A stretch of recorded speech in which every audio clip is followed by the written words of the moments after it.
Cleaning up through this heat, we got Sammy Pupo, the dangerous wild card over here, up against Griffin Colapinto. Colapinto, number 3 in the world, finds himself in the elimination round.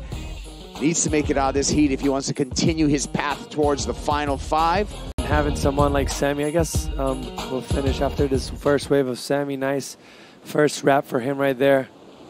Beautiful release on that second turn. Just looks on rail, so fast, so confident on top of his board, and that's the problem for Griffin, because it's Samuel Pupo. Here's Griffin's last wave of left. Wow, that was a big turn right there for him. That was kind of similar to John when he had that single turn, but he fell it. In this one, he actually made it. Griffin's bottom turn on his backhand is on point, as usual.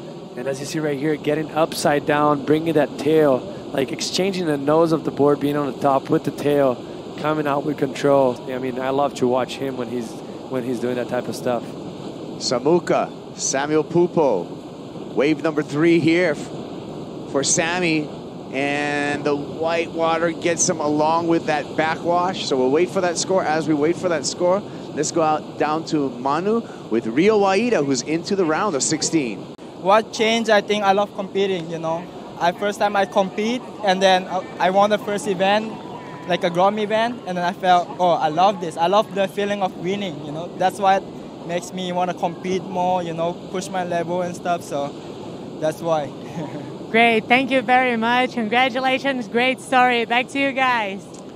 Yeah, Rio Waida, we'll see him in that round of 16. He's got this wave pretty wired, which could be danger for Griffin Colapinto. Here goes Griffin.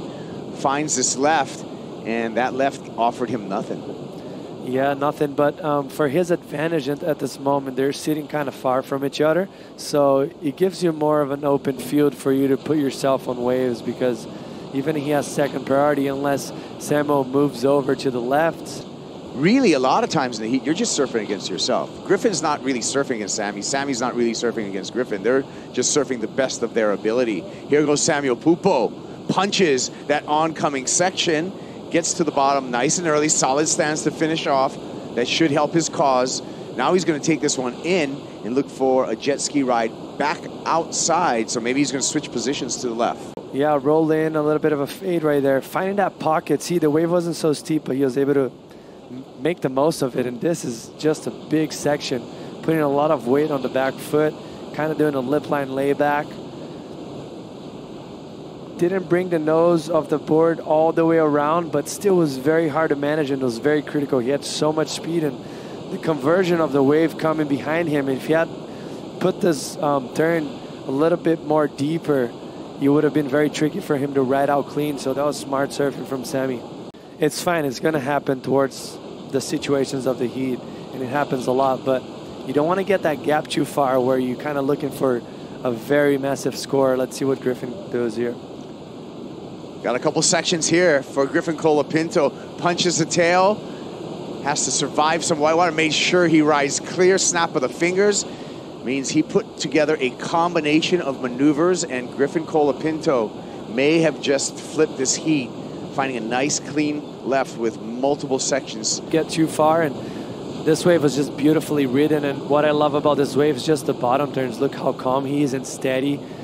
Beautiful setup turn right there, and then that big crack, and finish it off very strong with a little bit more possessed, bringing the board under his chest, and he's frothing because he knows this is a good combination.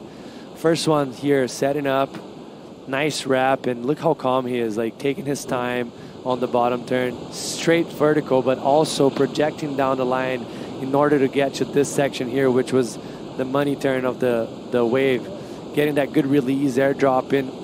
The judges are really going to like that, Kipes. And just takes a really nice lines through that wave. Griffin Colapinto, as we return to live action, up and riding, finds this against the grain right at Itauna, explodes through the lip, not just once, but twice. And Griffin Colapinto, who now has the lead over Samuel Pupo. If you identify one of those, just make the most of it. It looks like Griff's up and riding. Fades a bottom turn. And this wave goes a little soft on the shoulder, but looks like Griff wants to stick with it, hunting a ramp, pops it up, but has to throw it away, keep away from the fins on that landing, Griff. young, stylish surfer. Dad, Wagner, a pro back in his day. And here's Sammy, just gets smashed there. And hands over priority to Griffin. It's anything counts nowadays. Griff takes this one with priority. Sees a double up on the inside. Carved to set himself up. Stomping on the tail. Telegraphing down the line and looking for a ramp. He's going to settle for a turn here on the double up section on the inside.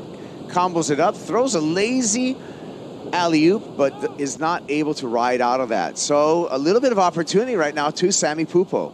Meanwhile, Griffin Colapinto, he's got to prepare for the round of 16 because he took the win in Heat 3 of the elimination round over Samuel Pupo. But a tight heat, it's going to be the San Clemente surfer who's going to move on.